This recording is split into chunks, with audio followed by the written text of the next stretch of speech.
Bismillah ar-Rahman ar-Rahim. Brothers and sisters in Islam, what is the best deed that could be done during these last 10 nights of Ramadan, especially when we are seeking the reward of Laylatul qadr? Very simple. And Nabi sallallahu alayhi wa sallam said, من قام ليلة القدر إيمانا واحتسابا غفر له ما تقدم من ذنبه. Nabi sallallahu alayhi wa sallam said, anyone who stands the nights of Laylatul qadr out of faith and seeking Allah's reward, all his previous sins will be forgiven. So the greatest thing that could be done during Laylatul Qadr is al-qiyam, standing up in as-salat. This is the greatest thing. And this is not only in the hadith that the Nabi sallallahu alayhi wasallam narrated, but we also find this true in his actions sallallahu alayhi wasallam.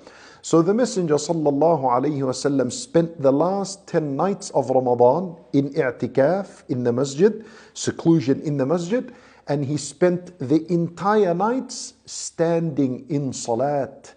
This is the greatest thing to be done. Why? Because as-salat is the most beloved deed to Allah subhanahu wa ta'ala. And many worships are combined within as-salat. Was-salat includes a-du'a, especially in your sujood and before at-taslim, and the dua of istiftah, the opening dua. It also has a dhikr. As-salat also has dhikr. And as-salat, you read Quran within it. Many worships exist within the prayer itself.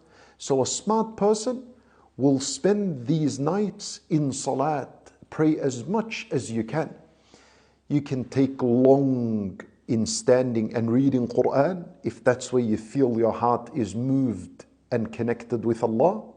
If you feel that your heart is moved and connected with Allah through a long sujood, a long ruku'ah, then you do so. That's what Shaykh al-Islam ibn Taymiyyah rahimahullah answered when he was asked, what's the best in the salat?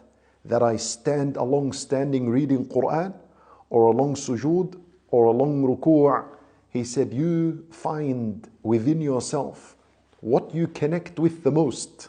If it's a long standing, then stand long and read a lot of Quran. If it's sujood, then do so, and whatever it is. Now, and as for the woman that is upon her monthly cycle, she is prevented from praying. So it is haram to pray. So a woman that avoids salat because Allah commanded to avoid salat, she is being rewarded for avoiding the salat, because she is adhering to a commandment of Allah Azza wa Jal.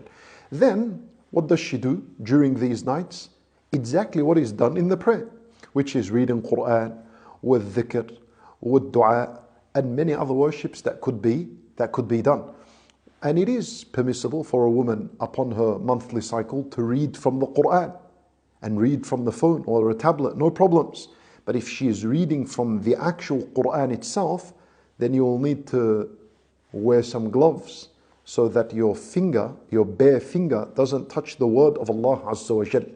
And if you're reading from a mobile device or a tablet, then that doesn't take the same ruling, and you're allowed to put your hand directly on the screen and flip the pages. There is no issue in this. That's the best thing to be done during these 10 nights. As-salat, it is the most beloved deed to Allah, and every single limb of yours and every organ and every bone is moving in the worship of Allah Azza wa Jal when you pray. We ask Allah subhanahu wa ta'ala to accept from us. Wallahu a'lam wa sallallahu wa sallam wa baraka ala nabiyyina Muhammad wa ala alihi wa sahbihi ajma'in.